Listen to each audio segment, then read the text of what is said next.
నమస్తే గురుగారు. శ్రీమాత్రే నమః. సరే, మనకి రీసెంట్గా సోషల్ మీడియాలో ట్రెండ్ అవుతుంది బెట్టింగ్ యాప్స్. ఈ బెట్టింగ్ యాప్స్ ద్వారా డబ్బులు పోగొట్టుకున్న వ్యక్తులు కొంతమంది అయితే బెట్టింగ్ యాప్స్ని ప్రమోట్ చేస్తూ డబ్బులు సంపాదిస్తున్న వాళ్ళు ఈవెన్ ఎక్కువగా మనం సెలబ్రిటీస్నే చూడొచ్చు. అవును. ఎలా సార్, అంటే ఏ కారణాలు అవుతాయి అంటే ఈ డబ్బులు బెట్టింగ్ యాప్స్లో పోగొట్టుకోవటానికి కానివ్వండి, ఈ ప్రమోట్ చేసేవాళ్ళు కానివ్వండి, వీళ్ళని అసలు ఎలా చూడొచ్చు అంటారు? చాలా మంచి ప్రశ్న వేశారమ్మా. ఎందుకంటే నేను చాలామందిని చూశాను పోగొట్టుకున్న వాళ్ళని, పోగొట్టుకున్న తర్వాత కౌన్సిలింగ్ ఇచ్చి మళ్ళీ వాళ్ళు బయటకు వచ్చిన వాళ్ళని చూశాను. అయితే ఫస్ట్ ఆఫ్ ఆల్ ఇక్కడ మనం అర్థం చేసుకోవాల్సిన విషయం ఏంటంటే, పాయింట్ నెంబర్ 1, బెట్టింగ్ యాప్స్ ఎవరు ప్రమోట్ చేయకూడదు. ఎందుకంటే బెట్టింగ్ నడిపేవాడు మనకి డబ్బులు ఇవ్వడానికి నడపడు, వాడు తీసుకోవడానికి చేసేవన్నీ కూడా. కాబట్టి బెట్టింగ్ మీద నేను 10 అంతస్తులు బిల్డింగ్ కట్టానండి, నేను బాగా బాగుపడ్డాను అన్నవాడిని ఒక్కరిని మనం చూడలేం. ఇది నగ్న సత్యం, అందులో ఎటువంటి డౌట్ లేదు. కాబట్టి బెట్టింగ్స్ని ప్రమోషన్ అనేది ఫస్ట్ చేయడం అంత దరిద్రం ఇంకోటి లేదు. ఫస్ట్ అది చేయకూడదు ఒకటి. రెండవది ఏమిటంటే, అసలు బెట్టింగ్స్ మరి ఇంతమందికి కనిపిస్తుంటే అందులో కొంతమంది ఎందుకు వెళ్తున్నారు బెట్టింగ్స్ జోలికి, కొంతమంది ఎందుకు వెళ్ళట్లేదు అంటే, జాతక చక్రంలో ఈజీ మనీ సంపాదించాలనే యోగం ఒకటి ఉంటుంది వాళ్ళకి. అంటే అది ఈజీ మనీ కొంతమందికి కలిసి వస్తుంది, కొంతమందికి రాదు. అంటే అలాగా బెట్టింగ్స్ అనే కాకుండా కొంతమంది షేర్స్ కొంటారు, లేకపోతే కొంతమంది ఏదో ల్యాండ్ కొనగానే వెంటనే పెరిగిపోతుంది, కొన్న కొద్ది రోజులకి పెరిగిపోయి డబల్ రేటు కూడా అమ్మిన వాళ్ళని నేను చూసి, అది కూడా ఒక రకమైన ఈజీ మనీ. అయితే స్వల్ప ఈజీగా అంటే ఏ పని చేయకుండా బెట్టింగ్స్ ద్వారా డబ్బులు సంపాదించుకోవాలి అనుకునేటువంటి వాళ్ళకి ఏమవుతుందంటే పంచమ స్థానం పాడవుతుంది. పంచమం ఈజ్ బెట్టింగ్స్ అనమాట. వాళ్ళకి దాని ద్వారా డబ్బులు పోగొట్టుకునే యోగం ఉంటుంది. అలాంటి వాళ్ళు తొందరగా ఇలాంటి వాటికి ఆకర్షితులు అవుతూ ఉంటారు. మరి దీని నుంచి ఎలా బయటపడ్డాము? వాళ్ళకి తెలుస్తుంటుంది, కాన్షియస్గా వాళ్ళకి తెలుస్తూ ఉంటుంది, నేను ఇందులోకి వెళ్ళే నాశనం అయిపోయాను. కానీ వాళ్ళకి ఏమవుతుందంటే లోపల ఒక రివెంజ్ ఉంటుంది, ఇందులో నుంచే మళ్ళీ నేను తీసుకురావాలనుకుంటాడు. మీరు సినిమా ఫీల్డ్లో డబ్బులు పోగొట్టుకొని సినిమా ఫీల్డ్ ద్వారా సంపాదించగలుగుతారు, లేకపోతే ఇంకోటి ఏదైనా వ్యాపారంలో పోగొట్టుకున్నా మళ్ళీ సంపాదించగలుగుతారు, అందులో ఎటువంటి డౌట్ లేదు. కానీ బెట్టింగ్లో మీరు పోగొట్టుకొని మళ్ళీ సంపాదించుకోవడం అనేది సాధ్యమే కానటువంటి పని. మీరు ఇంకా లోపలికి అది ఎలా ఉంటుందంటే ఊబిలో దిగుతున్నట్టుగా ఉంటుంది పరిస్థితి. బయటకు ఎంత వద్దామని ప్రయత్నం చేస్తుంటే లోపలికి వెళ్తున్నట్టుగా, దాని నుంచే నేను సంపాదించాలనుకోవడం, దాని అంత మూర్ఖత్వం ఇంకోటి ఉండదు. తెలియక ఏం చేస్తారంటే, నేను ఇందులోనే పోగొట్టాను కదా, ఇందులోనే సంపాదించాను, మళ్ళీ ఇంకొన్ని డబ్బులు. అలాగా అదేం చేస్తుందంటే బెట్టింగ్ స్టార్టింగ్లో ఇస్తుంది అందరికీ. ఒక విచిత్రం ఏంటంటే, బెట్టింగ్లోకి వెళ్ళిన ప్రతి ఒక్కరు స్టార్టింగ్ మాత్రం డబ్బులు తెచ్చుకుంటారు. స్టార్టింగ్ పోతే మళ్ళీ బోర్డు మనిషి 1-2 సార్లు పోయి అనుకోండి, స్టార్టింగ్ ఇదేదో మొత్తం పోయేటట్టు ఉందిరా అని వెనక్కి వచ్చేస్తాడు. కానీ బెట్టింగ్కి ఉన్నటువంటి గొప్ప లక్షణం ఏంటంటే, మీరు వెళ్ళగానే ఫస్ట్ డబ్బులు ఇస్తుంది అది. అది ఇంకేంటి అసలు, నేను ఇంత ఈజీగా డబ్బులు వస్తుంది, నేను అనవసరంగా ఇన్ని చదువులు చదువుకొని ఇంత కష్టపడాల్సిన అవసరమే ఉంది, ఈజీగా వస్తుంది కదా అనుకుంటాం. అయితే అసలు ఎందుకు బెట్టింగ్స్ వైపు వెళ్తున్నారు జనాలు అనే విషయాన్ని మనం ఆలోచించాలి. ఎందుకు అంటే, కాస్ట్ ఆఫ్ లివింగ్ బాగా పెరిగిపోయింది. కాస్ట్ ఆఫ్ లివింగ్ విపరీతంగా పెరిగిపోయేసరికి భార్యాభర్త ఇద్దరు జాబ్ చేస్తే కానీ ఇల్లు గడవనేటువంటి స్థితి. ఎందుకు అంటే స్కూల్ ఫీజులు పెరిగిపోయాయి. ఇంతకుముందులాగా తక్కువ ఫీజులు పెట్టేటువంటి స్కూల్స్ లేవు. ఎంత లేదన్నా మీకు లక్షల్లో పెట్టాల్సిన పరిస్థితి ఏర్పడింది. స్కూల్స్ కానీ, వైద్య రంగం కానీ, మన నిత్యం జీవితం ఏదైతుందో రెంట్స్ కానీ, నిత్యావసర వస్తువులు కానీ, ఇవన్నీ కూడా విపరీతంగా పెరిగిపోయాయి.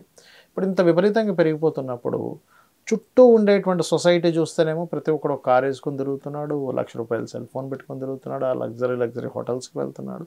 మరి ఈ వ్యక్తి కూడా లగ్జరీ అనుభవించాలిగా. మీరు చేసేటువంటిది ఏదైతే జీతం ఉంటుందో దీంతో ఇవన్నీ అనుభవించలేడు. మరి అలాంటప్పుడు ఏం చేయాలి? ఏదైనా బెట్టింగ్లో పెడితే నాకు డబ్బులు వస్తాయి, నేను ఇలాంటి లగ్జరీ ఏదైనా అనుభవించవచ్చు అనే ఒక ఆశ. రెండవది, ఆల్రెడీ అప్పుల్లో ఉన్నటువంటి వాడు బెట్టింగ్ ద్వారా సంపాదించి అప్పు తెచ్చుకుందాం అనుకుంటాడు. ఇప్పుడు ఎంత కష్టపడి, ఎన్ని రోజులు కష్టపడి అప్పు తెచ్చాలి, ఒక 5 లక్షలు 10 లక్షలు ఉంది, ఏదో బెట్టింగ్ వేసి టక్కని డబ్బులు వస్తే తీర్చేద్దాం అనుకుంటాడు. అదేంటంటే, సరే ఈ మునిగిపోయాం కదా, ఏదో ప్రయోగం చేద్దాం. ఓకే, అంటే దీని అన్నిటికీ మూలం ఏమిటంటే, ఒకటి మీరు ఇందాక అడిగినట్టుగా ప్రమోషన్ అనేది చేయకూడదు. ఫస్ట్ అసలు ప్రమోషన్ చేయడం వల్లేగా మనిషికి తెలిసింది బెట్టింగ్ ఉందని. ఈ ప్రమోషన్సే చేయలేదనుకోండి, అసలు వాటిని తెలిసేది కాదుగా. ఒక 5% మనిషికి తెలిసేది, 90% ఆఫ్ పీపుల్కి తెలిసింది ప్రమోషన్స్ వల్ల, అంతే కదా. అది కూడా పెద్ద పెద్ద యాక్టర్స్ కొంతమంది వచ్చి ఈ ప్రమోషన్స్ ఇవి చేసి సార్ ఏకంగా హౌస్ వార్మింగ్స్ చేస్తున్న వాళ్ళు కూడా ఉన్నారు. అవును, పెద్ద పెద్ద ఇల్లులు కొనుక్కొని అపార్ట్మెంట్స్ కొనుక్కొని సెలబ్రిటీస్ అంటే వాళ్ళు అది ఎట్లా ప్రమోషన్ అంటే వాళ్ళకి నిజంగా రావు అసలు ఎక్కడా కూడా. వాళ్ళు ఊరకనే అంటే పెద్ద పెద్ద సెలబ్రిటీస్ చేయడం కంటే నేను కొంతమంది చూశాను చిన్న చిన్న వాళ్ళు, ఇదిగో నేను ఈ మధ్య చేశాను, ఇగో ఈ కారు కొనుక్కున్నాను చూపించడం. అందులో ఎంతవరకు సత్యం ఉంది, అది నిజంగానే వచ్చిందా లేకపోతే ఊరికనే చూపిస్తున్నాడా అనేది మనం ఆలోచించాలి ఒకటి. ఓకే. రెండవది ఏంటంటే ఇక్కడ ఈ బెట్టింగ్స్లో రకరకాలు ఉన్నాయమ్మా. క్రికెట్ బెట్టింగ్ ఒకటి ఉంది, మన ఇదేదో ఇలా తిరుగుతూ ఉంటుంది, ఇక్కడ నేను పెట్టాను ఇక్కడ పెట్టేసరికి వచ్చేసిన డబ్బులు అంటాడు. అది షేర్ మార్కెట్ లాగే ఉంటుంది. ఇంకోటి ఏదో షేర్ మార్కెట్ కాదు, సంథింగ్ అట్లాంటిది ఏదో. రెండవది ప్యాకాట్ ఆడుతుంటారు ఫోన్లో. నాకైతే ఎంతమందిని చూశాను ఫోన్లో ప్యాకెట్లు ఆడిపోగొట్టుకున్న వాళ్ళని. ఏమనంటే ఈజీగా వచ్చేస్తుంది కదా, ఎవరికో వస్తుంది, ఒక 1,00,000 మందిలో ఒకరికి వస్తుంది, వాడిని చూసి ఇంతమంది ఇన్స్పైర్ అవుతూ ఉంటారు, వాడికి వస్తుంది కదా నాకెందుకు రాదు అని. కాబట్టి ఏంటంటే ఒకవేళ వచ్చినా కూడా నేను చాలామందిని చూశాను 25 లక్షల దాకా సంపాదించి మళ్ళీ మొత్తం పోగొట్టుకున్న వాళ్ళని చూశాను. ఏమనంటే నాకు కలిసి వస్తుంది నాకు కలిసి వస్తుంది నాకు కలిసి వస్తుంది అనేవారు. సరే కలిసి వస్తుంది అంటున్నారుగా మీకే తెలుస్తుంది అనుకునేవాడిని. తర్వాత మళ్ళీ మొత్తం ఆ 20 లక్షలతో పాటు ఇంకో 20-30 లక్షలు పోయేవి. అప్పుడు ఈ అప్పులు కట్టుకోలేక తిరగడం. ఒకటే గుర్తుపెట్టుకోవాలి, నిజంగా బెట్టింగ్స్లోనే కలిసి వస్తే అందరూ ఇంత చదువుకోవాల్సిన అవసరం లేదు, ఇన్ని కంపెనీలు పెట్టాల్సిన అవసరం లేదు, ఇంతమంది ఉద్యోగాలు చేయాల్సిన అవసరం లేదు, ఆ బెట్టింగ్స్తోనే డబ్బులు వస్తాయిగా. ఇది ఆలోచన చేయలేక కాస్ట్ ఆఫ్ లివింగ్ పెరిగిపోయి ఏం చేయాలో తోచని స్థితిలో ఈ కష్టాల నుంచి బయటపడాలంటే ఇలాంటిది ఏదో ఒకటి మనకి లక్ దొరికితే కానీ మనం బయటపడలేమనేటువంటి స్థితిలో ఇవి ఇలా జరుగుతున్నాయి. వీటన్నిటిని అరగట్టాలంటే ఒకటే, ఎవరూ దీని ప్రమోషన్స్ చేయకూడదు ఒకటి. రెండవది మనిషి మల్టిపుల్ పనులు చేసుకోవడానికి అవకాశాలు పెరగాలి. ఓకే. మనిషి పని చేయడానికి రెడీగా ఉన్నాడు కానీ పని సరిగా లేదు మనిషికి. ఒక జాబ్ ఉంటే ఇంకో జాబ్, ఒక నైట్ అయిపోయాక ఇంకో నైట్ జాబ్ ఇంకోటి ఏదైనా చేయడానికి కూడా మనం అవకాశాలు ఎక్కువ ఉంటాయి. ఏమవుద్దంటే అప్పుడు ఈ కాస్ట్ ఆఫ్ లివింగ్ తగ్గాలి.